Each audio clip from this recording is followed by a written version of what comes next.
नमस्कार, मैं डॉक्टर पवन कुमार। पशुओं में अप्रत्यक्ष थनैला रोग। पशुपालक बंधुओं, आज का एक प्रश्न है, वह सीधा सीधा आपसे जुड़ी हुई है। क्या आपने कभी ऐसा महसूस किया है कि आप पशुओं को दूह रहे हो और उसके थन में किसी भी प्रकार का कोई लक्षण आपको नहीं लग रहा हो? दूसरा, आपने जब पशुओं को दूहा तो आपके दूध उत्पादन में कमी हो गई, आपकी पशु कम दूध दी। आपने ऐसा महसूस कभी किया है?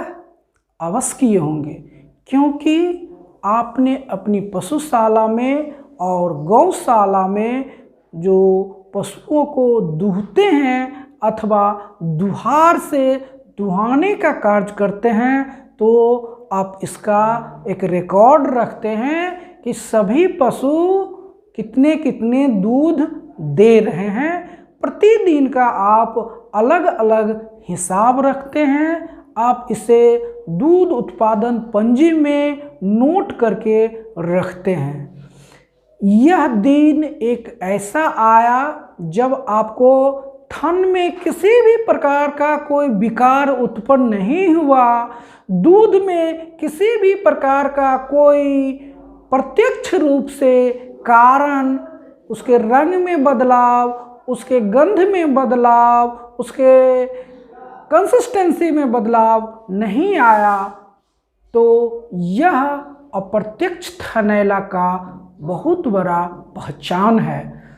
आप ऐसा कह सकते हैं कि अप्रत्यक्ष थनैला वह थनैला है जिसमें कि हम पशुओं के थन में किसी भी प्रकार का न तो बनावटी विकार देखते हैं, न तो भौतिक रूप से परिवर्तन देखते हैं, न तो जीवाणु रूप से कोई परिवर्तन आता है, न तो कोई जैविक रूप से परिवर्तन आता है, और पशुओं के दूध उत्पादन में एकाएक कमी आ जाती है। यही पशुओं का अप्रत्यक्ष थनैला रोग कहलाता है।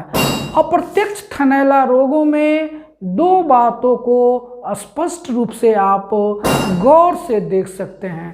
पहला, जब थन को छूते हैं, दूहते हैं, तो उसमें किसी भी प्रकार का कोई कमी नहीं आएगी। दूसरा, जब दूध दूहते हैं तो उसमें आपको दूध बहुत ही कम नज़र आता है। इस प्रकार से दूध में कमी और दूध उत्पादन की क्षमता में कमी ही अप्रत्यक्ष थनैला कहलाता है। इसे आप इस रूप से स्पष्ट गौर कर सकते हैं, जैसे कि पहले बयान में किसी गाय को आपने 25 लीटर दूध दूहा।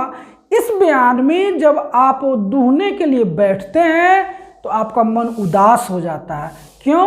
क्योंकि थन का वह साज नहीं है, जो वह आकार चाहिए, वह आकार में पिछले बयान के अपेक्षा इस बयान में थन बहुत ही छोटा है, दूध बहुत ही कम है। आप उदास हो जाएंगे, लेकिन उदास होने की कोई बात नहीं है।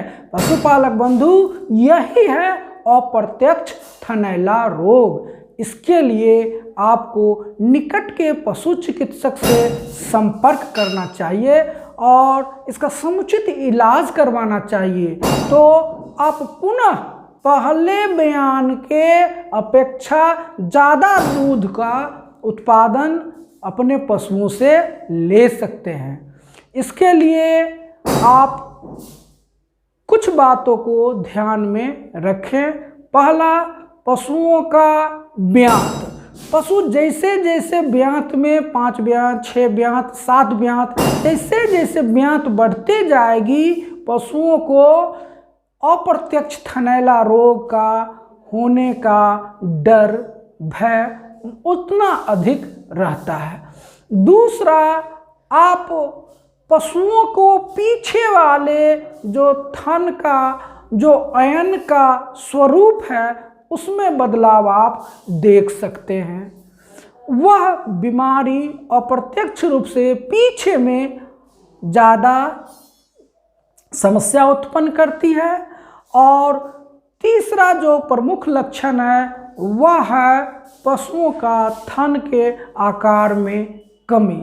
इस प्रकार से आप कुछ बातों को ध्यान में रख करके अप्रत्यक्ष थनैला को स्पष्ट रूप से पहचान कर सकते हैं और समुचित इलाज करके आप अपने पशुओं से वापस जितना दूध चाहे उतना दूध उत्पादन कर सकते हैं।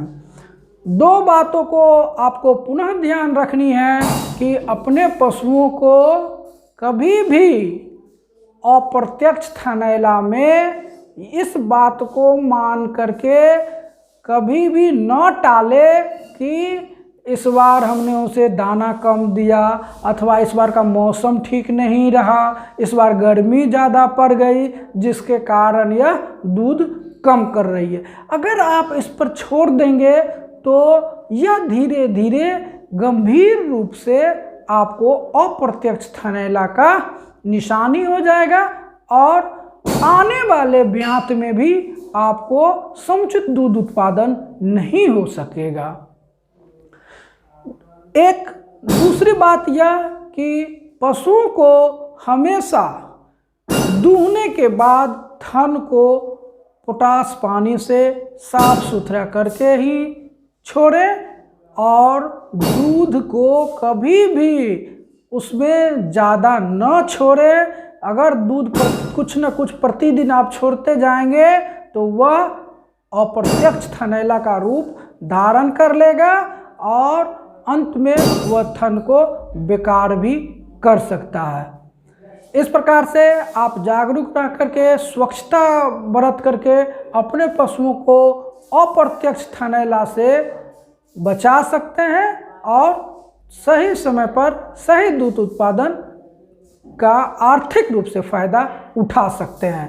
प्रत्यक्ष थनैला जो कि विदेशी नस्ल अथवा संकर नस्ल में अत्यधिक होती है, यह 3 प्रकार से पशुओं को प्रभावित करती है।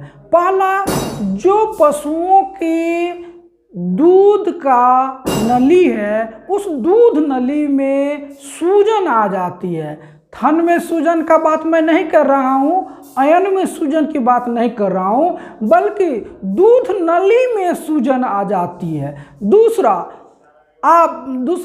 ये जो थन नली के दूध उत्पादन के आसपास का जो ऊतक है, कोशिका है, उसमें सूजन आ जाती है।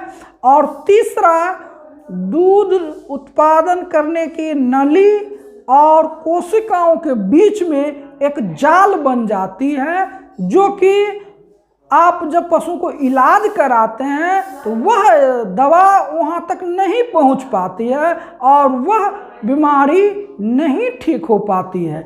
यह अप्रत्यक्ष थनैला का एक बहुत बड़ा पहचान है। इस प्रकार से आप अप्रत्यक्ष थनैला को 3 रूप में पहचान कर सकते हैं। पहला, तो उसके थन में किसी भी प्रकार का कोई विकार नहीं होगा, उसके अयन में किसी भी प्रकार का कोई विकार नहीं होगा और उसका जो दूध नली है जहाँ से दूध आ रही है तो दूध उत्पादन के नली में सूजन हो जाएगी, वो उसमें गांठ पड़ जाएगी और उसमें जो है सो जाल बन जाता है, जहाँ तक कि जीवाणुरोधी दवा नहीं पहुंच पाता है और अप्रत्यक्ष थनैला नहीं ठीक हो पाती है, जो कि बहुत दिनों के इलाज के पश्चात ही ठीक हो पाती है। धन्यवाद।